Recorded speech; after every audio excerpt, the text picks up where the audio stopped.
புரிந்து கொள்ள வேண்டும்.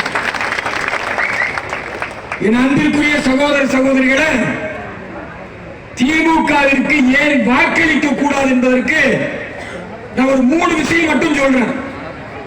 உண்மையான மாறுமுள்ள தமிழன், உண்மையாகவே இந்த மக்களை நேசிக்கக்கூடியவர்கள் யாராக இருந்தாலும் நாசகர திமுகவுடைய இந்த ஆட்சியை, திருட்டு திராவிட மாடல் என்கிற இந்த கேடுகட்ட ஆட்சியை, தமிழகத்தின் சாராய வியாபாரி நம்பர் 1 ஐயா ஸ்டாலினுடைய அருவருக்கத்தக்க ஆட்சியை,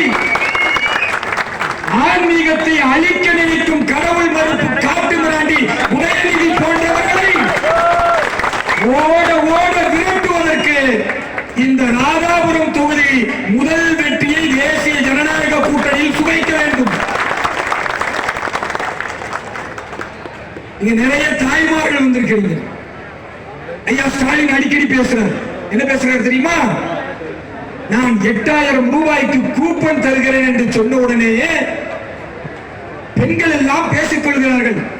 அக்கா ஃப்ரிட்ஜ் வாங்கலாமா, அக்கா வாஷிங் மிஷின் வாங்கலாமா, அக்கா டிவி வாங்கலாமான்னு பெண்கள் எல்லாம் வேற வேலையே இல்லை. இது 8000 ரூபாய் எப்போ கொடுப்பாங்க நினைச்சு ஏங்கி கொண்டு பேசிக் கொண்டிருக்கிறார்கள் என்று அற்ப நீ தரக்கூடிய 8000 ரூபாய் அதுவும் தரப்போறதில்லை. அனைத்து பெண்களுக்கு 1000 ரூபான்னு சொல்லி எல்லாருக்கும் அல்வா கொடுத்த மாதிரி 8000 ரூபாய் கூப்பிட்டு மறுபடியும் அல்வா கொடுக்க போற ஐயா ஸ்டாலின் அவர்களே, என் தமிழகத்தினுடைய பெண்களை, எங்கள் தாய்மார்களை, எங்களுடைய சகோதரிகளை நீ கொடுக்கிற அற்ப 8000 ரூபாய்க்கு பலியாகி விடுவார்கள் என்று நினைத்தால் ஒரு காலத்திலும் அது நடக்காது. பெண்கள் எல்லாம் கொதித்து போயிருக்கிறார்கள்.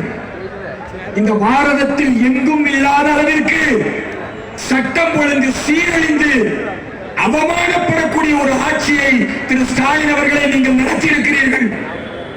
இது எல்லாருக்கும் தெரியுங்க. எல்லா இடங்களிலும் கற்பழிப்பு நடக்கும்.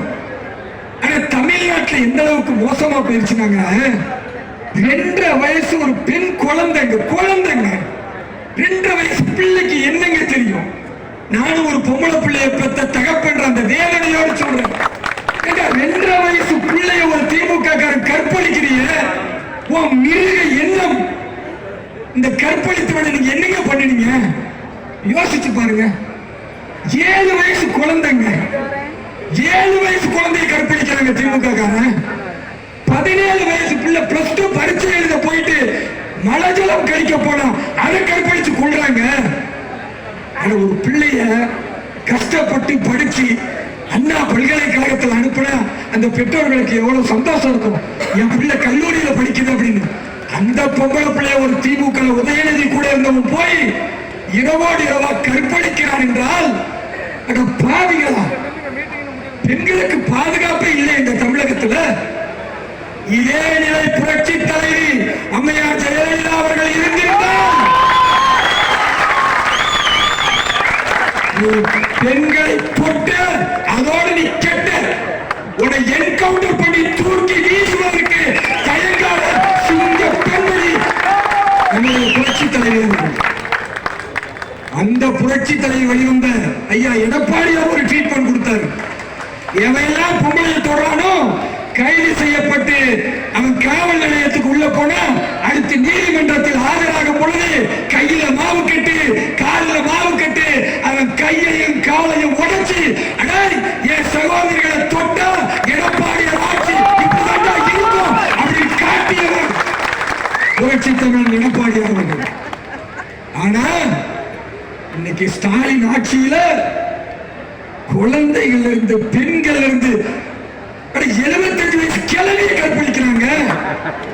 மாநிலங்களை என்னடா ஆட்சி நடத்துறீங்க? காவல்துறையை கையில் வைத்திருக்கிற ஐயா ஸ்டாலின் அவர்களே, நம்ம தமிழ்நாடு போலீஸ சொல்லுவாங்க ஸ்காட்லாந்து யாரோட பிரம்மாண்டமான காவல்துறை. அது ஒரு காலம், அது ஒரு காலம். புரட்சி தலைவர் எம்ஜிஆர், சிங்கப்பெண்மணி புரட்சி தலைவி அம்மையார் ஜெயலலிதா அவர்கள் இருந்த பொழுதெல்லாம் காவல்துறை காவலை தூக்கி விட்டுக்கிட்டாங்க. இன்னைக்கு என்ன நிலைமை? கற்பழித்தவன் ஓடி போகிறான்.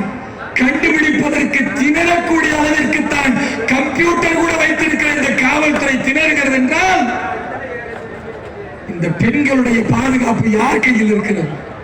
என் அன்பிற்குரிய சகோதரிகளே, 8000 ரூபாய் கூப்பனுக்கு தருவது வேணுமோ அல்லது மானமுள்ள நீங்கள் உங்களுடைய பெண்கள் பாதுகாப்பாக பள்ளிக்கு கல்லூரிக்கு நம்ம குழந்தை போயிட்டு வரது வேணுமான்றதை முடிவு பண்ணுங்க. சாராயத்தை வித்து, கஞ்சாவை வித்து, போதைப் பொருளை வித்து இன்றைக்கு மாணவ மாணவிகள் எல்லாம் பள்ளியில கல்லூரியில போதை கடுமையாக நாசமாக போய் கொண்டிருக்கிறார்கள் என்றால் இதை தடுக்க வேண்டாமா? இந்த காட்டாட்டு தர்பாரை உடைக்க வேண்டாமா? திருட்டு திராவிட மாடலை விரட்டி அடிக்க வேண்டாமா? அதற்கு தயாராகுங்கள்.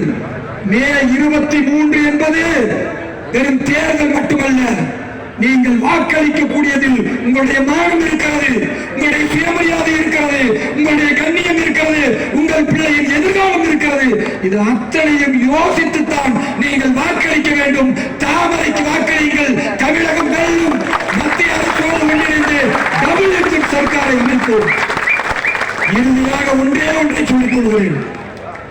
என் அன்பிற்குரிய சகோதர சகோதரிகளே, வரக்கூடிய ஆட்சி வெறுமன சட்டம் ஒழுங்கை பாதுகாக்கிற ஆட்சி மட்டுமல்ல, இந்த சீரழிவை ஏற்படுத்திய கொள்ளை கும்பலின் தலைவராக இருக்கக்கூடிய ஐயா ஸ்டாலின் இருந்து, உதயநிதி ஸ்டாலின் இருந்து ஒட்டுமொத்த திமுக அமைச்சர்களையும் சிறைக்கு அனுப்பக்கூடிய வேலை நிச்சயம் நடக்கும் என்று எடப்பாடியார் சொல்லியிருக்கிறார்.